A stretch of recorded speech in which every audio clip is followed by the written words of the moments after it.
word of life.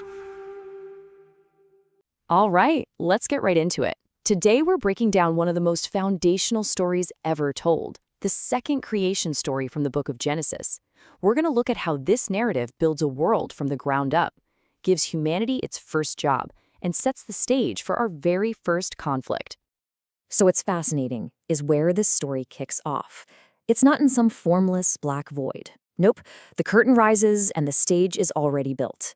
The heavens and the earth are completely finished. But something's definitely missing. The set is perfect, but it's totally empty. And that's the big question right at the start, isn't it? The text tells us there weren't any plants or herbs yet. Why? Well, for two reasons. God hadn't sent any rain, and maybe even more importantly, there was not a man to till the ground. So you have this whole world just waiting. It's waiting for its caretaker to show up and bring it to life. Which, of course, brings us to the very first act in this particular drama, the creation of the first human. And it doesn't start with a divine command, but with something much more earthy. Before man even enters the picture, the world is kind of on autopilot. A mist rises up from the ground to water everything, almost like a built-in sprinkler system. All the raw materials are there, ready and prepped, just waiting for the artist's touch. And the process itself is described in this incredibly intimate three-step way. First, the physical body is literally sculpted from the dust of the ground, which creates this direct, fundamental link to the earth. Then, in a deeply personal act, God breathes life right into this form. And the result of that combination? Man becomes a living soul. Okay, so our main character is now on the stage. What's next? He needs a place to live. And this isn't just any old patch of land. It's a paradise designed specifically for him. And notice the specific wording here. The garden is planted after the man is already created. It's located eastward in Eden. This isn't just some random spot. It's a completely curated environment.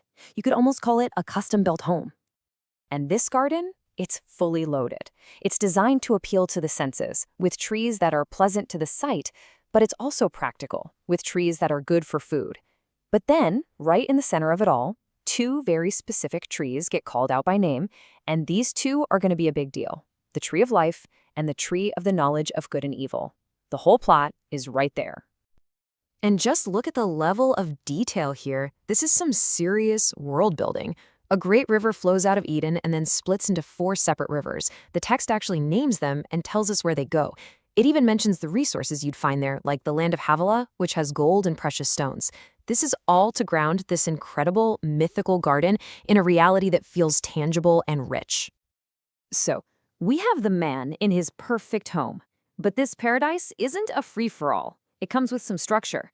He's given a job to do, and, more importantly, one single rule to follow. His job description is pretty straightforward. He's placed in the Garden of Eden to dress it and to keep it. Basically, he's the gardener, the caretaker, the steward. That is his whole purpose for being there. And this right here is the absolute key. You have this incredible contrast. On one side, you have almost total freedom. Of every tree of the garden thou mayest freely eat. It's a statement of absolute abundance. But on the other side, there's one, and only one, absolute, non-negotiable rule about that one specific tree. And the consequence for breaking that one rule, well, it couldn't be spelled out any clearer. The stakes are set right from the beginning, and they are as high as they can be. If you break this rule, you will die. The central conflict of the entire story has just been put into place. But even in this perfect world with a clear purpose and all this abundance, there's still a problem. Something is missing. The man is incomplete. This is such a fascinating moment.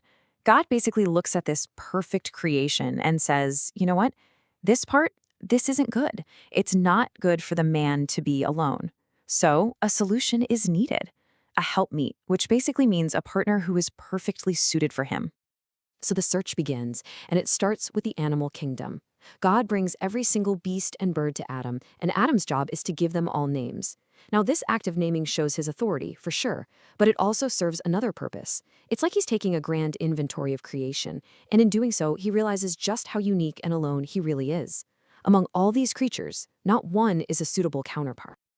Okay, so plan A didn't work. Time for a much more direct approach. And it's almost like a surgical procedure. A deep sleep, like a form of anesthesia, comes over Adam. One of his ribs is taken out, and from that very piece of him, the woman is built. She's literally made from the same stuff as the man. And Adam's reaction when he sees her is just instant. It's this beautiful, poetic recognition. This is now bone of my bones and flesh of my flesh. He gets it immediately. He understands they come from the same source. And right then and there, he names her woman, because she was taken out of man. And the whole creation scene ends on this incredibly powerful note. They are together, they are naked, and they feel no shame. That one line says everything. It defines their state of complete innocence, of perfect harmony with each other and with the world around them, all before that first rule is ever put to the test. And that just leaves us with this one big thought to chew on. This whole story carefully builds a world of perfect simplicity, a world that hangs on a single rule. So it makes you wonder, what does it even mean to be innocent when the knowledge of good and evil isn't even part of your world yet?